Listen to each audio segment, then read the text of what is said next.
We're gonna play a game. Are you interested to see what it is? I'm a little nervous about what we're gonna do. You're gonna be a natural for it. So.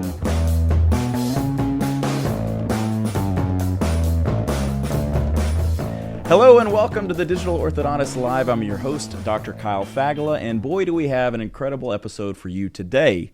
To my left, kind of, sits one of the most likable people in all of orthodontics. He's the lead singer of the only all-Orthodontist band in the world, RELAPSE. He's business partner to Glenn Krieger, and he's the MC at the OrthoPrenuers Summit every year, Dr. Doug Shaw. Can we add some applause right there? Doug, how you doing, man? I'm doing well. Thank you, Kyle. Thanks for having me. Good. It's an honor. You look very spiffy.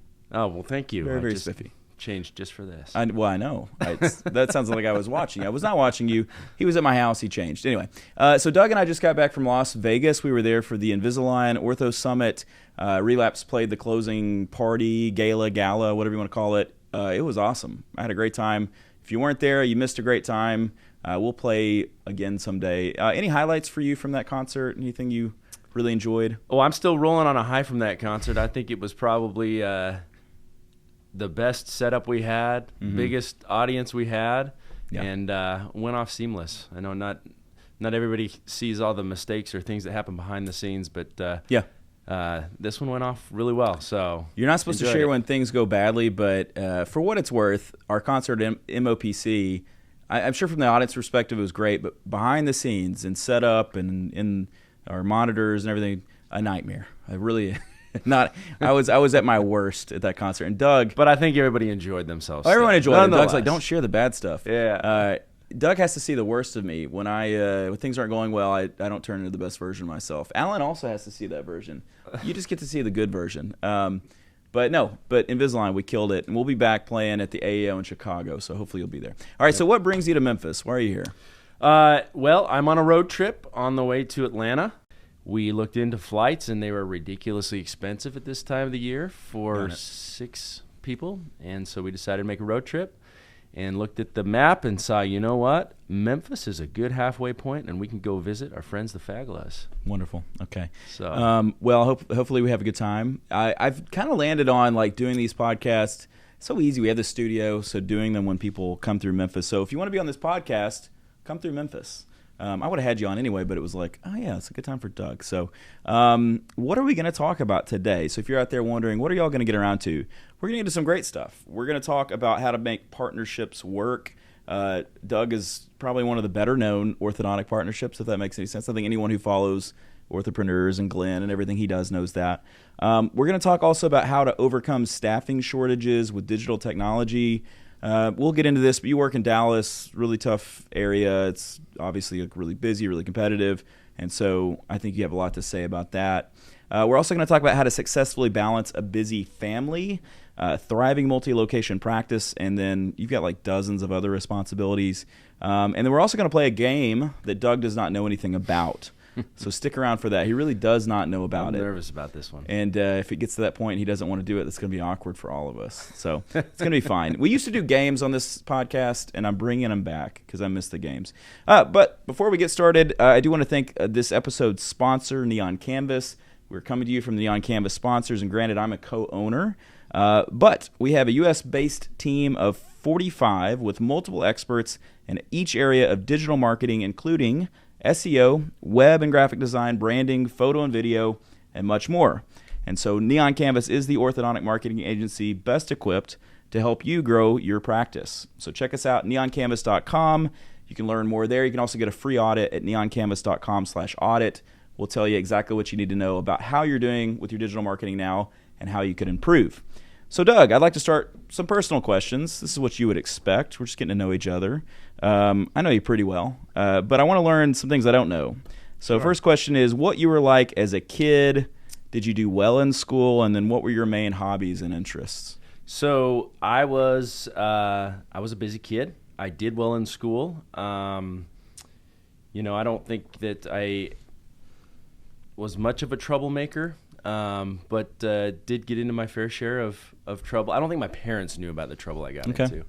But I was a pretty good student all the way through and never struggled in school. I was the kid who was never home. I was always out with my friends. I grew up in Salt Lake in Utah and at the foot of the mountain, and was just always out doing stuff, building forts, playing games with friends, riding bikes, doing anything outdoors. So sounds like an all-American upbringing, kind of, sort of. What sports do you play? So I grew up, I played just about everything. I didn't play a whole lot of baseball, but I played a lot of soccer, played football. I got into lacrosse too in high school.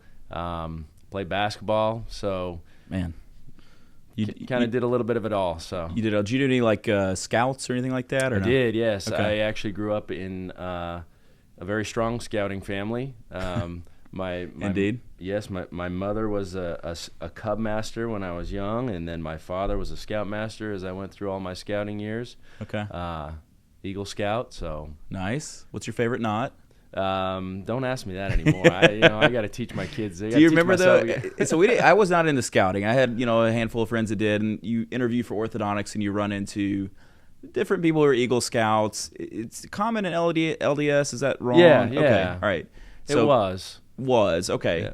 Yeah. What was like the last thing you had to do? Isn't there like a final like project to become an Eagle Scout, or am I making that up? Yeah. So you have to pick a large project, service-oriented project that you have to put together a plan and figure out how it's going to be paid for and how it's going to be executed and delivered. Okay. My project was actually to paint a map of the world on the elementary parking lot. Whoa. In my community, and so I had to go to Lowe's and Home Depot and see if they would donate their whoops paint and try to figure out all the supplies there. So and then gather a crew together to paint the template and get it all painted. And amazing. That's a fun project. Yeah, it was fun. Yeah. I didn't know you to be such a crafty person. Well, it was just an opportunity, and it worked out. So. Is it still there? You know what? I don't think it is. I think they've repaved. That's heartbreaking. I think they've repaved over that area. Okay, well, so. I'm sure it was meaningful for a while. For a while. It was a long time This ago. was a perfect transition to the next question. Did you know when you were painting, and you did, it's Samoa, right? My mission? Yeah. Yeah. Did you know as you were painting that you would end up there? I did not know that. Okay. No. Did it make the map? I mean, because it's kind of small, right? You know what? It did make the map. Okay, good. They're just tiny little dots in the middle of the parking lot. So when we studied geography with when he was like 4 or 5, that sounds like super nerdy, and it is. But my son, he's like really into trivia. We go play trivia once a week. He loved geography, so we were like doing this game on his iPad when he was, I think, 4. And you would drag the country onto where it needed to go, and we called the little islands crumbs. He called them crumbs because that's what they look like. So there's a lot of crumbs out there in the Pacific and everything. So that's what I was going to ask you about, though. Your 2-year mission, I knew it was in Samoa, or how you say it is different. But tell me about that, how that impacted your life, what then came after, and how you ended up in orthodontics. It's a lot, but It is a lot. So, I grew up LDS, decided to serve a mission for my church when I was 19. Got called to the islands of Samoa in the South Pacific. Yep, Samoa. Got it. I have to say Samoa for everybody who asks. They also say, what? Where? No, it's good. So I spent 2 years there learning the culture, the language, obviously sharing the gospel and preaching, religion out there. And it probably was a pivotal turning point in my life that just helped me mature and helped me become, the person I am today. Taught me how to be selfless and giving and serving, and shaped what I wanted to do with my life, and that I really could do whatever it is that I wanted to do if I applied myself. So after my mission, I came back. I went to University of Utah for my undergrad. I had actually been interested in the field of orthodontics and dentistry since the time I had my own braces. And so, when you meet with your school counselors, it's like, hey, what are you interested in? What do you want to do? And they try to guide you to the classes that you're going to take. I kind of gravitated to that route right away. Took all the pre-dental courses at the University of Utah. Started working as a dental assistant, actually. Nice. Through college to just make sure that I knew what I was getting myself into. From there, why Dallas? I mean, I think I know the answer, but did you ever consider Dallas or... So got into dental school in Buffalo, New York. Oh, wow. Okay. You bounced around. Yeah, so there was no dental school in Utah at the time, so I had to apply everywhere. Which is crazy. Yeah, because now they've got 2. Don't you have the most dentists like per capita of anywhere on the planet or something? Utah does pump out a lot of pre-dental students. Interesting. Okay. But at the time there was no. I mean, they had some affiliated programs with the University of Utah, Creighton. All right. Had a program that you could do your academic portion at the U and some preclinical stuff there, and then you do the For rest what it's worth, I grew up in Arkansas. No dental school in Arkansas at the time. They're now adding one. Yeah. But so we had similar upbringing. Similar upbringing. In that way.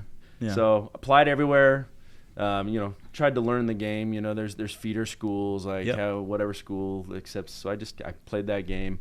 Ended up getting into Buffalo, and spent 4 years in the cold Northeast. And wow. I got an opportunity to stay at Buffalo's program, but Rachel, my wife, was done with the cold Northeast. All our friends were moving, and so we played the match game. I'd actually interviewed at Nova Southeastern, and that's the day I met Glenn. Okay. So we interviewed together. Nice. For ortho. And played the match, ended up matching there. So that's where the story of Glenn and I started. Okay. Our class had 7 residents in it, and 5 of the 7, so Glenn and I were the only ones who weren't from Nova Dental School. Wow, okay. And it just so happens that we both did Buffalo for dental school. Wow, I didn't know that. Just 20 years apart. Yeah, right.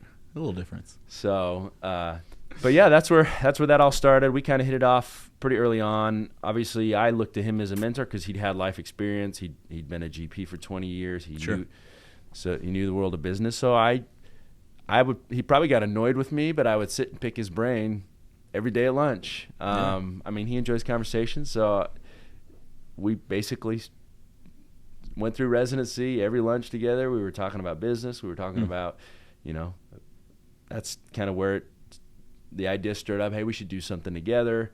He got an opportunity to practice in Florida at a really nice practice down there, and he said, we still need to figure out how to do this together.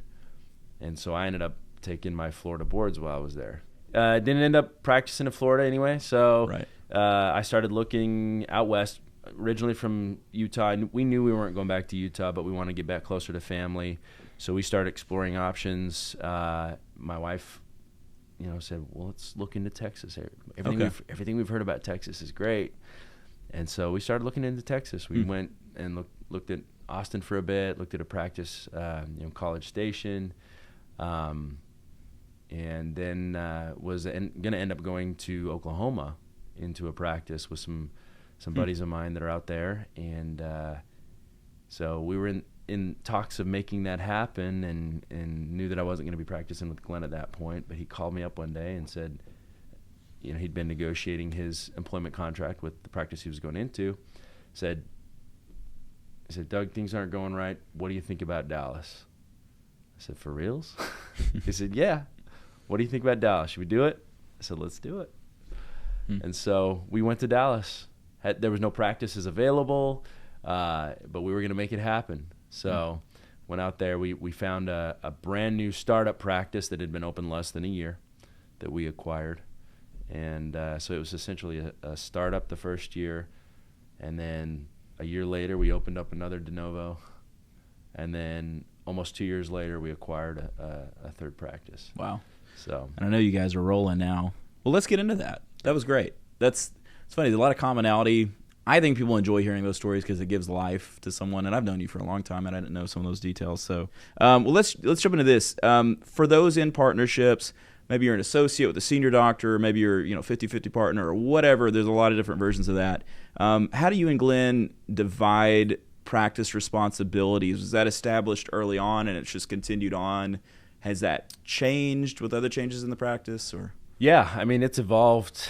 Obviously, we've pivoted and done a lot within the last 7 years, and we'll touch on OrthoPrenuers, but yeah. So the job responsibility and description has changed a lot. Those of you who know Glenn know that he is very much a high achiever, very much a driver, very much a visionary, and always has great ideas. And so my role is to make sure that those great ideas come to fruition and that the details play out. Understood, yeah. But as as OrthoPrenuers has taken off, which, I mean, that's his job. That's his baby. Yeah. I mean, that's where he belongs, right? His currency is connecting people and bringing people together and facilitating opportunity for learning and for growth, and that's really what he thrives on. That's what he's amazing with.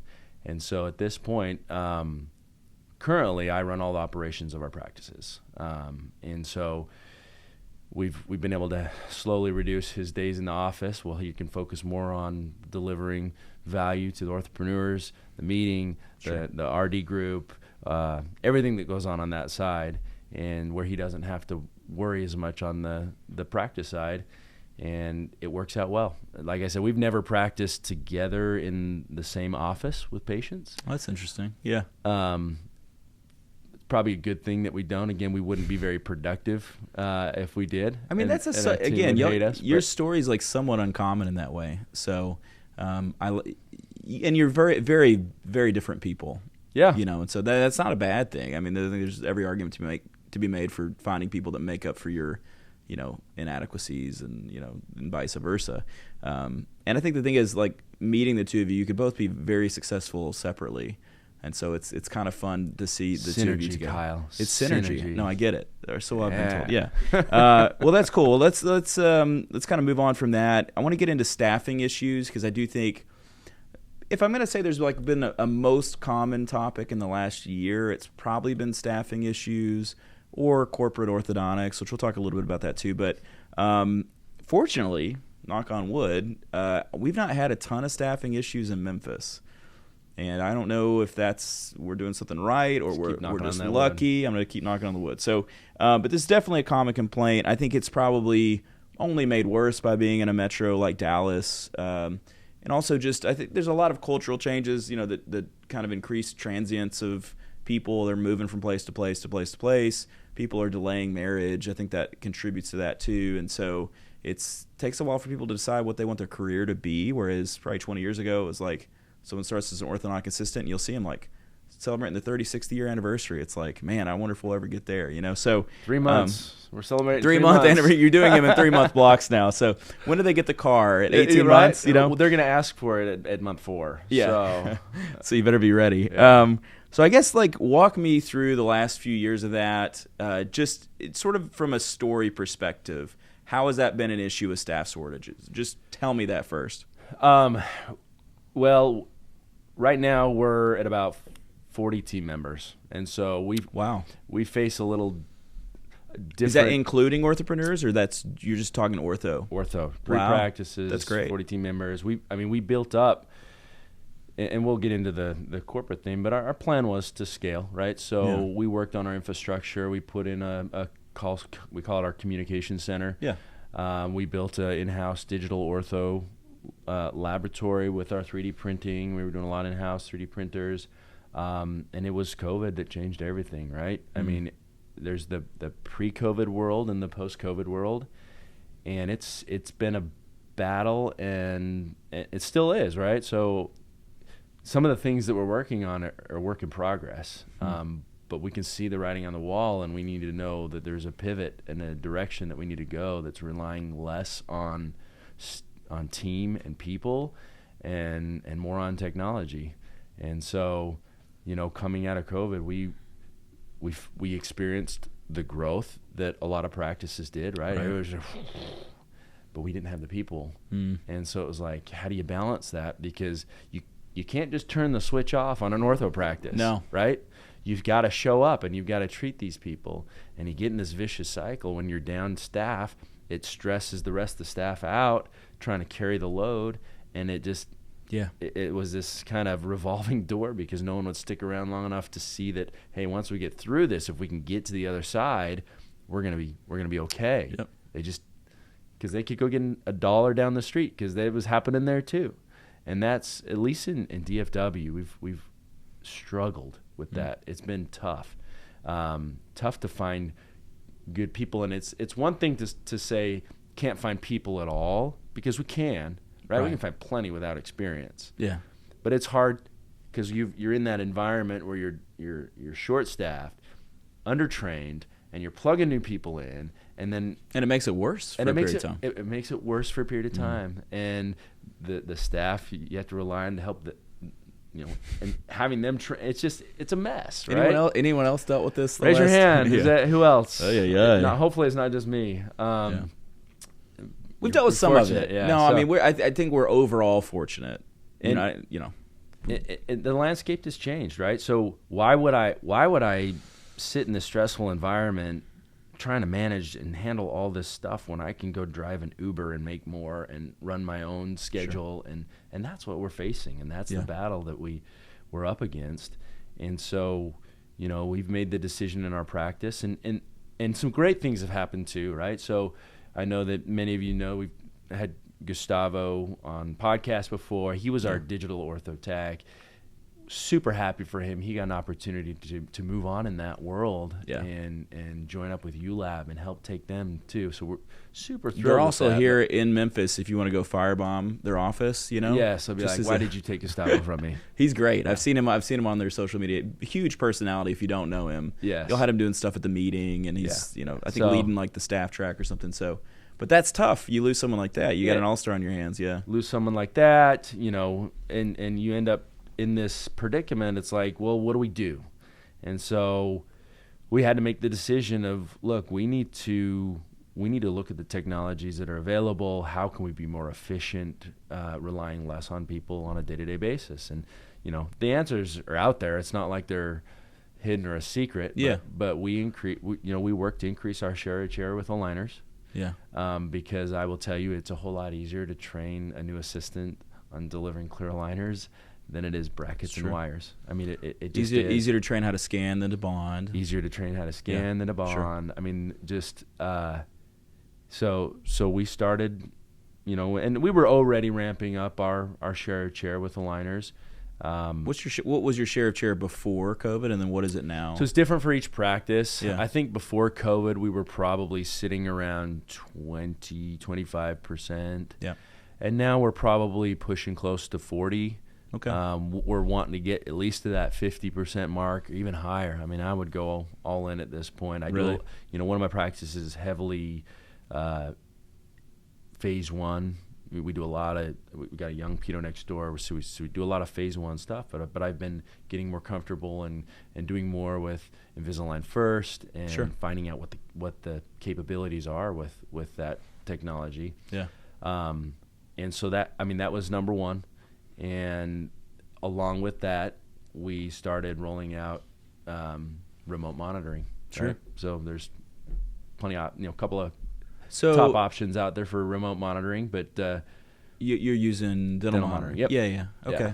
How's that been? Like, when did you start that process? Are you using it for braces and aligners? So we started about a year ago. Okay.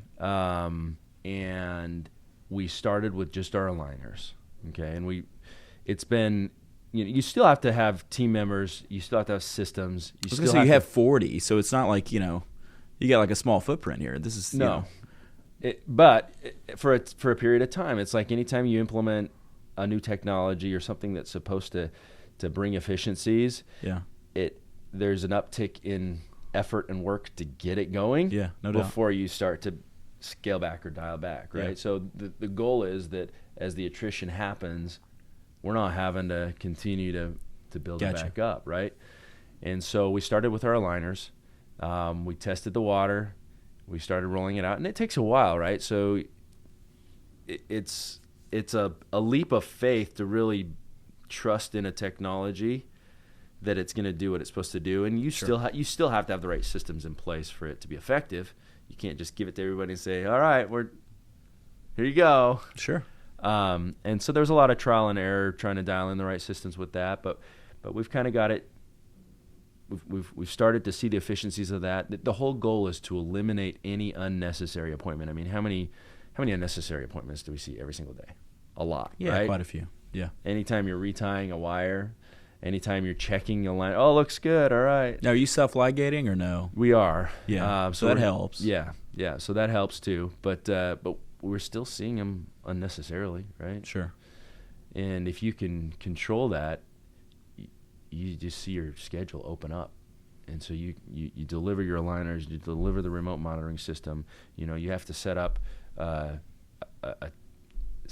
team members that are going to be monitoring those on a daily basis, right? So that you don't let things slip through the cracks. Now you've got to run new reports because you got to make sure that people are scanning, right? That they're not just falling through the cracks. So these are the things. Some of that worries me, and I know you're a detail person, so I know it worries you.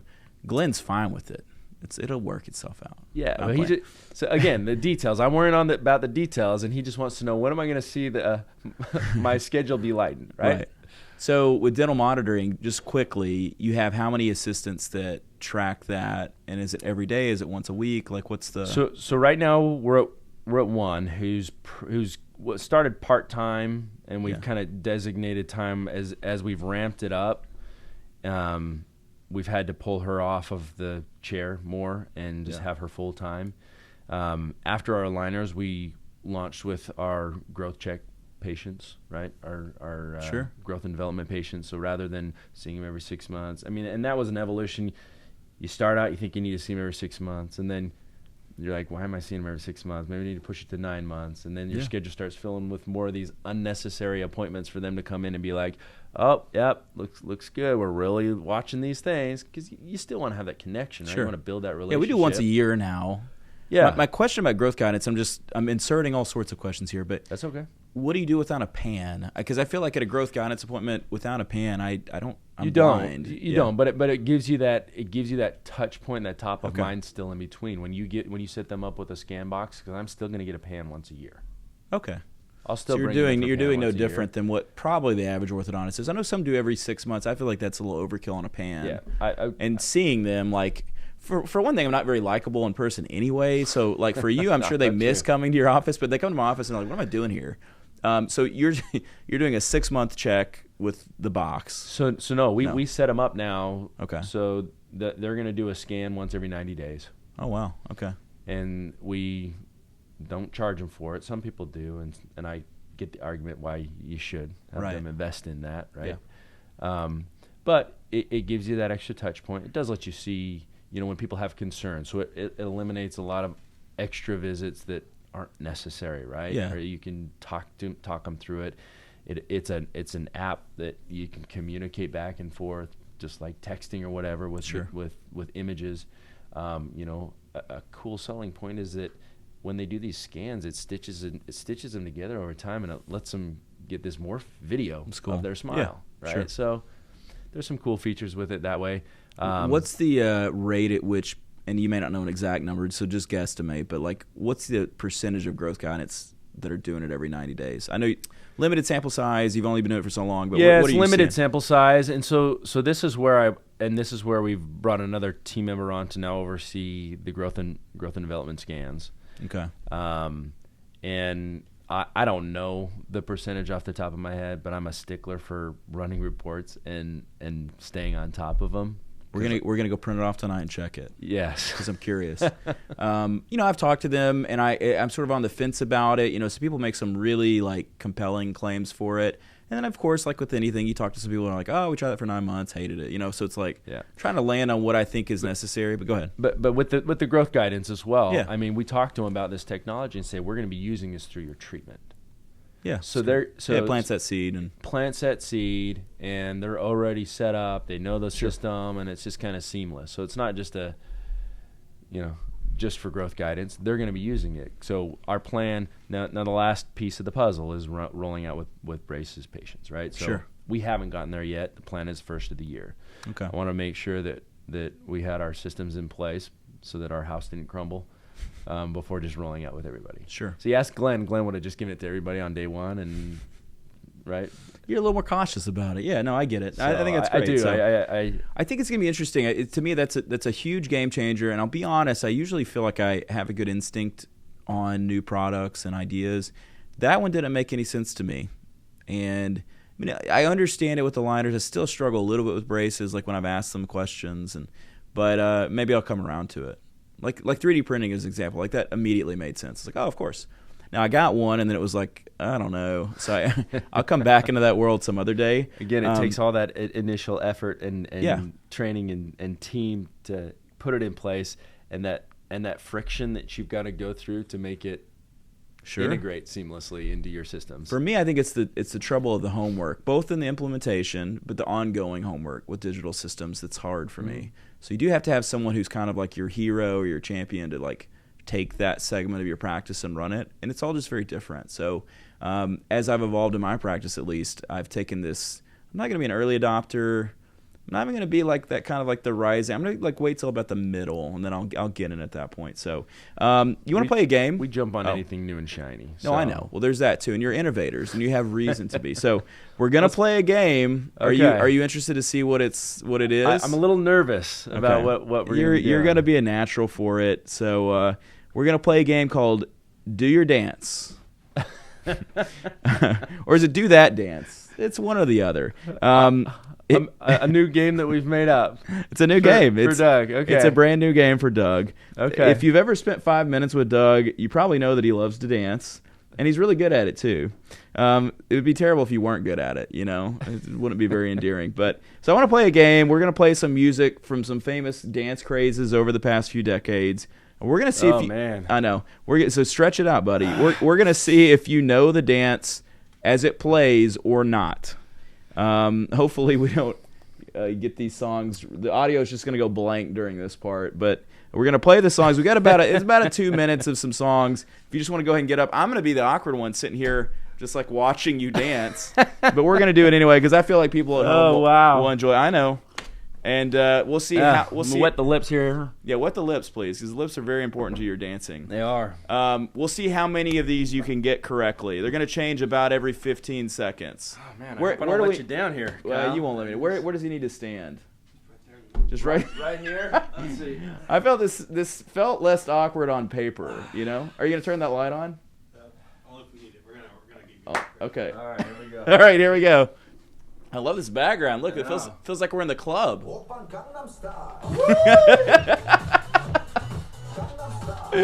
He just jumps right in. No time at all. This is good. You know, this has like 1 billion views on YouTube. 4 billion? And now it's going to have more. Do you know this one? He goes right into it. You know who also dances this song is Dino Watt. Have you seen Dino do it? Dino does a good job. Dino's pretty good at it. Yes. He all right, he'll change it in a second. Surely, right? Right here, this camera. Oh, is this where I go? There's some orthodontists who were watching this podcast and now they're off of it. Uh-oh.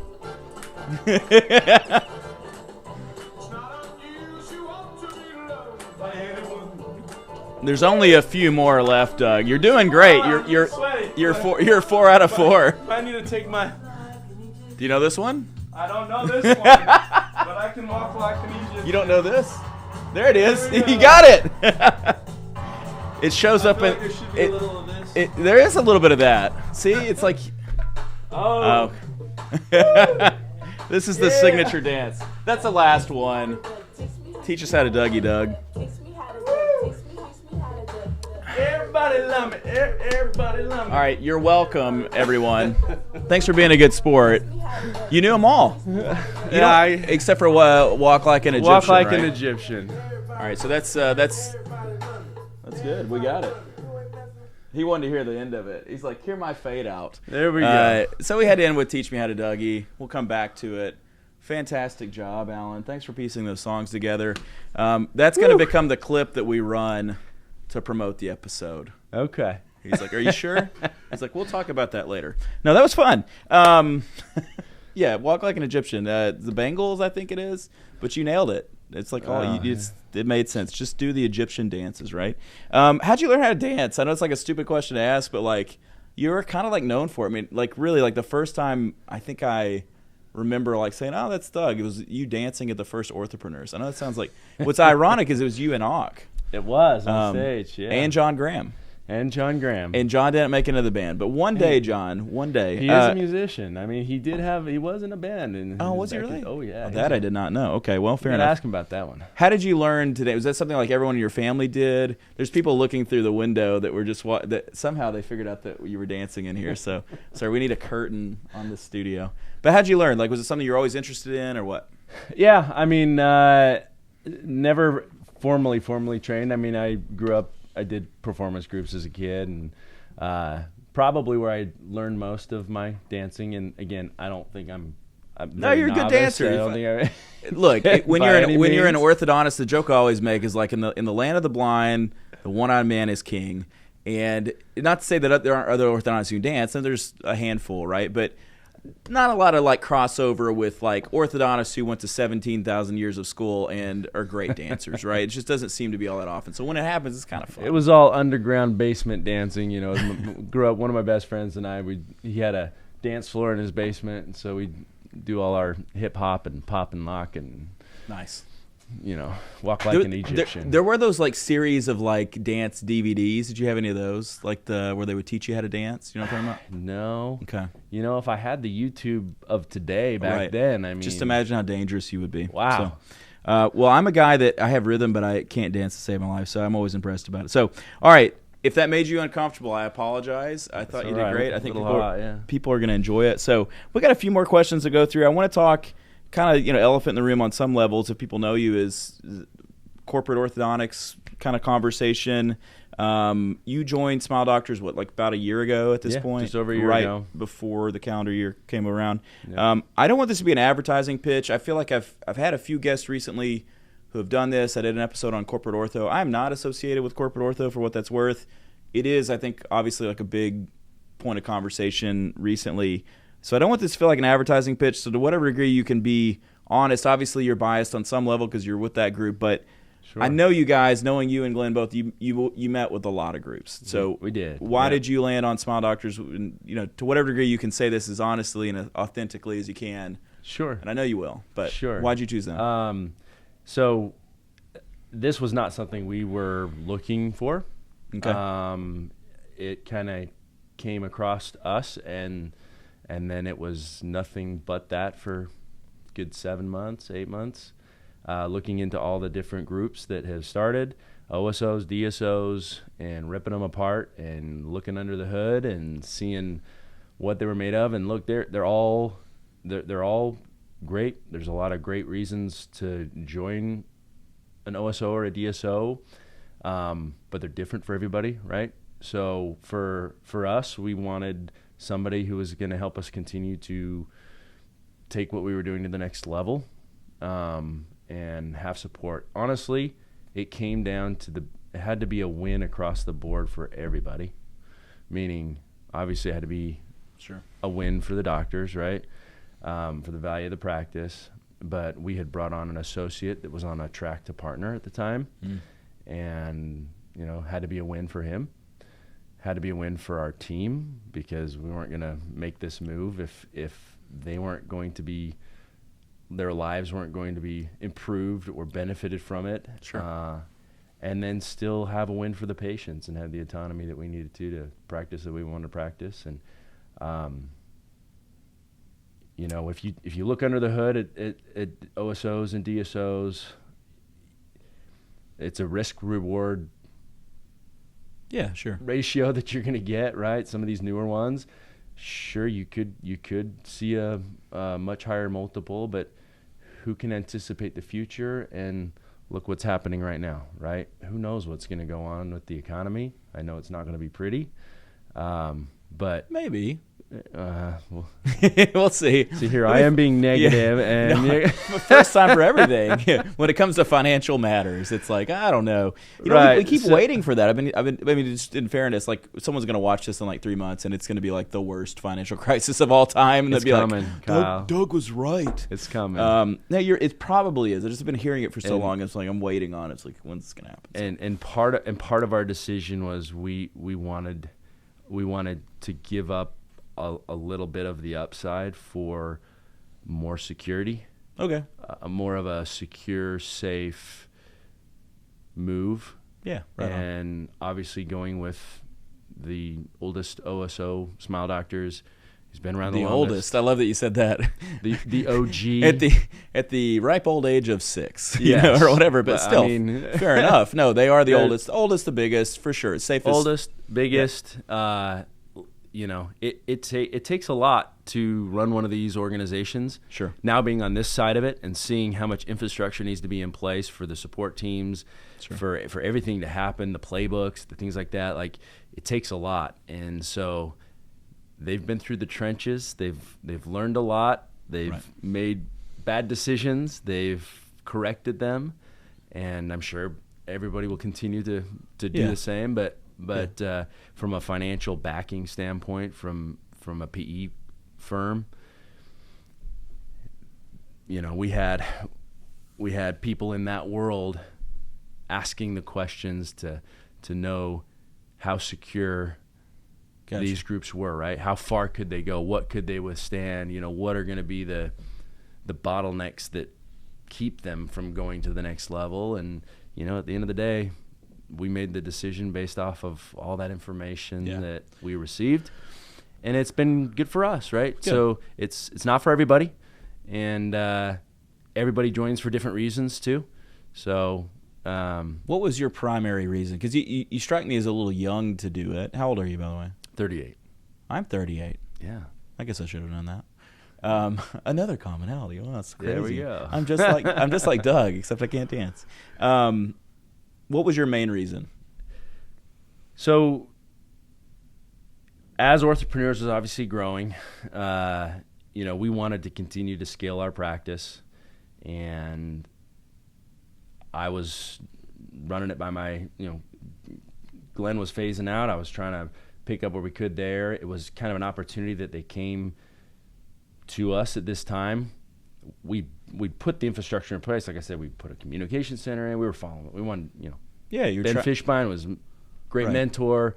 We spent time with him. It almost felt like you were building something that could have felt a little bit like a support organization, but without. Yeah, and I mean, we had we had that opportunity too, right? Sure. So we had people who wanted to talk to us about doing your own, being a platform and doing that, and so. What people may not realize, and maybe this will sound like self-serving, it's not supposed to, but like if you have a podcast, if you have a group, people come to you and offer you all kinds of stuff. Like I've been offered to start a corporate group, and I mean, you get these like great offers, and it's like, oh man, that sounds great. It just doesn't feel right for me. So I'm sure you've been offered everything under the moon. That's why I know your personality. You research this thing to death. So and again, trying to decide, hey, if we're going to be doing this on our own, where's it going to take us? What is our end game? We wanted to build something that whether we had that opportunity or not, we could continue to either operate it or join another group and continue to grow with them. For us, I mean, it was like the offer was right and the group was right, and it just made sense. We wanted to grow with like-minded individuals as well, and it's a group of incredible orthodontists that we can.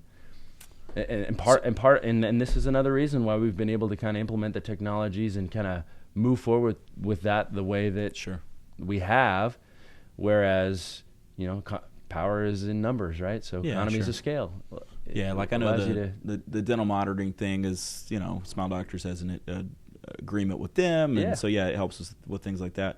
Has it made your life easier? Has it so some of the reasons that led you to that, has it helped in those ways? It has. It's taken a lot of the day-to-day stressors off of my shoulders. Not all of them. Obviously, you still got to run your practice. You still got to deal with staff. You still got to deal with not staff. I've been told that's an infection. That's another Dinamod thing. Yeah, there you go. Team.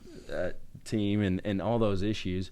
But there's resources, right? So now instead of me making 500,000 decisions every single day like we all do, and it's exhausting, I can say, why don't you ask so-and-so? Yeah, that's nice. This contact, what do they have in place for this? What is a good system? What are those areas that's eliminated for you, though? Like, what are the specific, like? So we, centralized our ordering with them, right? So they've got a formulary that we've taken all of our products. They didn't tell me what I had to use or what not, but we've compiled it together with them instead of having to worry about, hey, let's shop this around. Let's find out, let's whittle our brackets down so we can do a big bulk order. because of the buying power of a group, right? We order what we need when we need it. I had to get another iTero. That's another big decision, right? So I felt kind of sheepish asking, like, hey, I've got this Trios. Does anybody want to trade it? And we really need to get another iTero in here. We're ramping up Invisalign. We need to do this. And it was I got one the next week. And, those type of big decisions on a day-to-day HR stuff, right? There's support there for it. I'm not having to have all the answers. I would say the one. Do you still have like a manager in your practice though? Of course, yeah. We've got a practice director that helps oversee our immediate practices, that works with the regional directors, that help deal with all of that stuff, all the administrative stuff. Right now we're going to be going through our Cloud9. We've pushed it off until this point, so next month we'll be going through our Cloud9 conversion. But it's something I'm looking forward to because there's so many integrations that we're missing out on. Yeah. That I'm looking forward to it. So, well, it almost feels like the developing theme of this episode is, on some level, like joining a group like that, it requires a lot of work to maybe then allow for the efficiencies to come.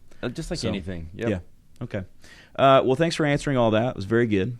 I want to transition. This one doesn't really fall under a theme, so I'm just going to ask it. OrthoPrenuers is doing a first ever meeting just for residents. There are other meetings for residents, of course, but for OrthoPrenuers, this is the first. February 24th and 25th in Dallas. I think we have a lot of residents who watch this podcast. I've been told that. Tell us more about that event, and then I'm going to ask you another thing about residents, but tell us about the event. Sure. Yeah, so this is an idea that Glenn has wanted to do for a long time. Obviously, sure. We want to provide something for these residents that they're not going to be getting in their residency, right? Sure. The whole theme of OrthoPrenuers is more business-minded, right? What can we do to help people have more profitable, less stressful lives? And it's kind of been a passion project for Dr. Krieger that he's wanted to do for a long time, and just decided that we're going to make it happen. It's going to be in Dallas. We're going to take care of the residents. It's limited number, so I don't know how many have registered at this point. But if you're interested, you can reach out to Mike, our director of OrthoPrenuers, and he can give you more information. It's a great opportunity. It's a great opportunity to get some more insight of things that you're not going to get in residency. Yeah, sure. Well, I'm going to be on a panel. I don't know if you knew that. I did know that. Okay. Yeah. Neon Campus is sponsoring. I'm going to be on a panel. I'll be there.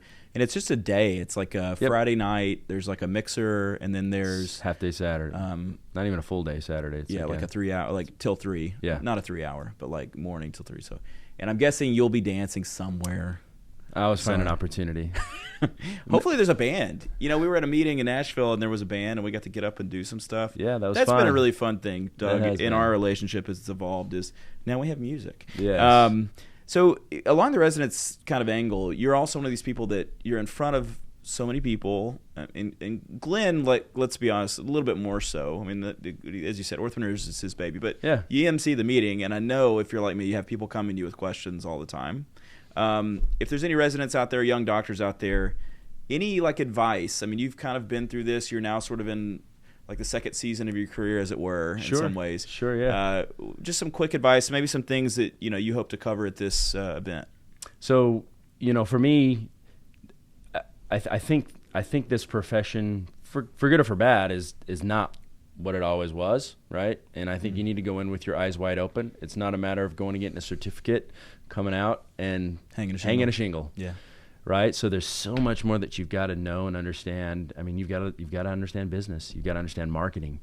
And if without those two things, you're not going to be successful, no matter how good you are at bending wire, or how good you are at placing brackets, or how good you are at a digital setup. That's not what's going to pay off. That's not what you went to school for, right? Sure. So all those things, learning how to run a practice and look at a P&L and understand, sure, how to balance that in order to be successful is important, and you don't get that in residency. Yeah, residencies are, it's a hard task for residencies, because obviously they have the things they have to teach. and no offense to some of those things, but some of those things, they're a little bit in the weeds. Some of the topics, and it's not like it's a business school. They can't teach you the business stuff. Or technology. I think or the technology stuff. It's just they too fall hard behind. to keep up with. They fall behind in the technology too. And some schools do better than others. I went to Tennessee, and I feel like they've tried to do the best they possibly can to get scanners and printers, and we've got good alumni that are helping. I'm sure other people out there are, well, my school does a good job, but let's be real. Like, this stuff is evolving faster than a school could possibly implement it. So right, yeah. This would be a call to anyone watching. Like, if you're not helping with the residency you went to, you should, because I think the residents I talk to are starved for this stuff. Yeah. So it's great to have now another opportunity. It's an outlet. It's an outlet. Yeah. It's an opportunity for them to see it in real life. I would say get out and get into practices at any opportunity you can. Sure, as a resident, right? Get out and get some real life experience to see what you're going into. You got to go in eyes wide open.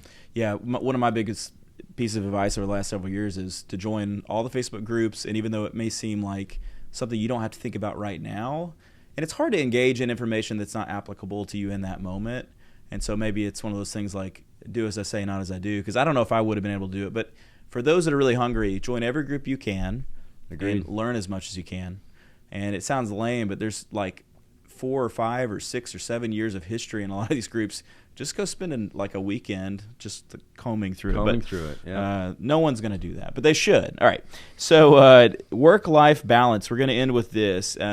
You strike me as one of the busier people in orthodontics. You're probably someone that people ask, how do you get all this stuff done?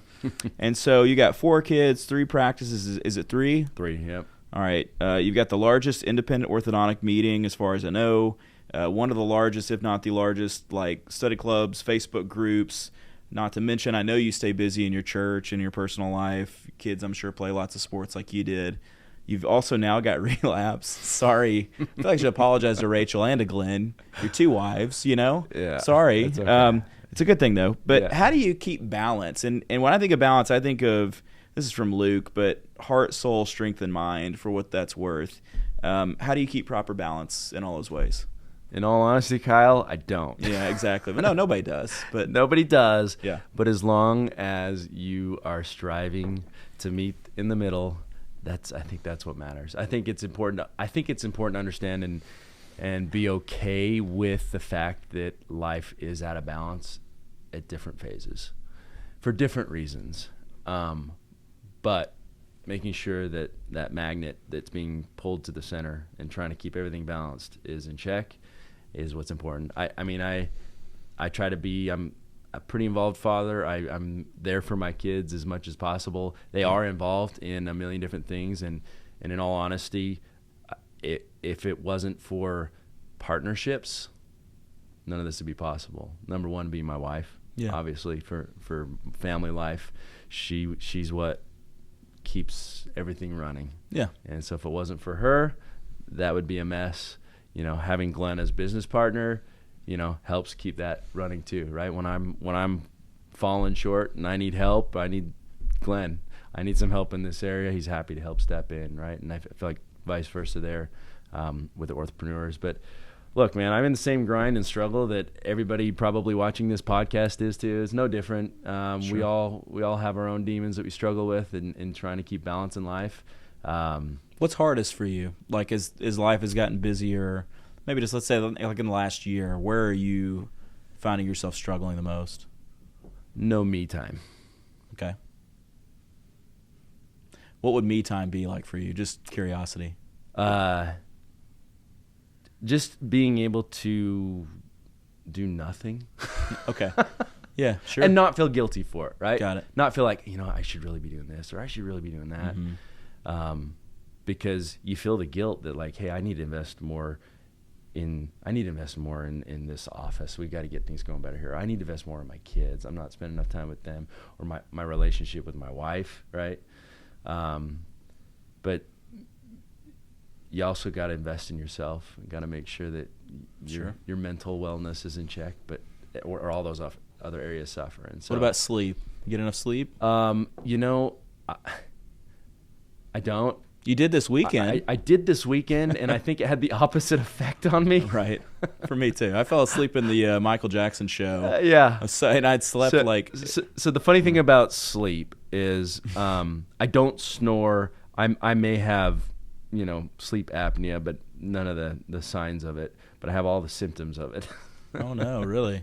So you wake up tired? Or? Oh, I never feel rested. When I'm on, right? I can be on all the time, but if I stop and I sit still, just ask Glenn. He's got a full folder in his phone of you asleep, of me sleeping. And this was even through residency, right? Oh, that's funny. You sit in a dark room, they put a projector up on there, and it's like 5 minutes later. That's another commonality, Doug. Yeah. So I was well known in dental school for falling asleep as well, for what that's worth. There's the commonality. Yes. So there's 38 and tired. Photo after photo of me sleeping through dental school. And I thought there was something wrong with me, but maybe it's just like how we're wired or something. So it was a pleasure having you on the show. Crazy it took this long, but I'm glad that it happened when it did. You're also going to be a guest in my home. I hope you enjoy it. There are some renovations going on, so look out. As far as OrthoPrenuers goes, I guess for those that I find, I was at the Invisalign Summit, I find that there's people that I assume that people know everything about everything. It's just not the case. So if there happens to be someone out there that's watching that doesn't know about the RD group, sure, tell them just very quickly about that if you don't mind. Yeah, so OrthoPrenuers RD started at the beginning in the inception of the idea. It's a private study club, basically, that's geographically exclusive. We've got members internationally, but mostly here in the country. That we run a whole lot more smaller, intimate group settings where we're talking about business growth, efficiencies. We bring in experts in different areas of business to help better our practices. Most of the learning, honestly, comes from like-minded individuals coming together and sharing ideas. It was last month, I think we had our annual meeting in Nashville that we came together and spent 2 days just getting fired up about practice and business and growth and learning, getting to know one another better. And so not everybody can be a part of it. I think we end up turning away a whole lot more people than are actually a part of it at this point, just because of geographic exclusivity. But we want to make it a comfortable environment for people to come in and share. There's all sizes, shapes and sizes of practices. If you're practicing in Samoa, you got it. You got it. You can get in. What about the summit? When's the summit next year? Summit next year is going to be in Orlando. I can't remember the exact dates, but it is okay. September? Yes, it's in September. Okay. OP Summit 2023. People can find that out. They It's can okay. find it. I It's rattle all off over. dates all the time, and Yep. there's no one that's taken that down in their calendar. See, this so is it's the okay. great thing. That's why I've got Glenn and Mike on the OrthoPreneurs side, that I don't have to worry about the You knew the city. nitty-gritty. Yeah. You knew it was next year. You're doing great. Yep. Yep. Take some me time. Don't worry about it. I'll be I'm in RD for what that's worth. I've been in it since its inception, and it's great. It's a great group. If you're looking to kind of dig a little deeper, I think it's important to have, this is a longer conversation, but to have a tribe, and that could be.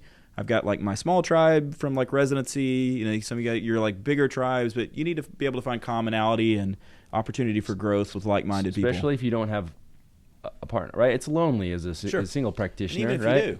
And even if you do, right? It's a great opportunity. So, okay, couple plugs that I got to make that I want to make. I want to make these plugs, and then we'll say goodnight.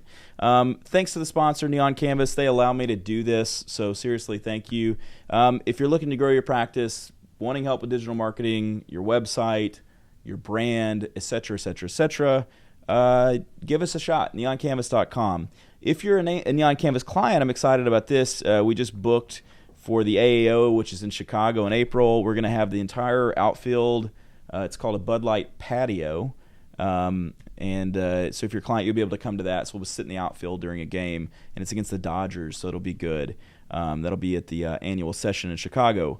I got a lot of meetings coming up. I'm speaking at the Women in Orthodontics meeting on January 13th in Phoenix. See the dates? See, Someone's you're good. Scribbling this down. Friday. Should have written it down. Well, my bad. I probably could have written it down. Friday, February 3rd at the Alabama Association of Orthodontists.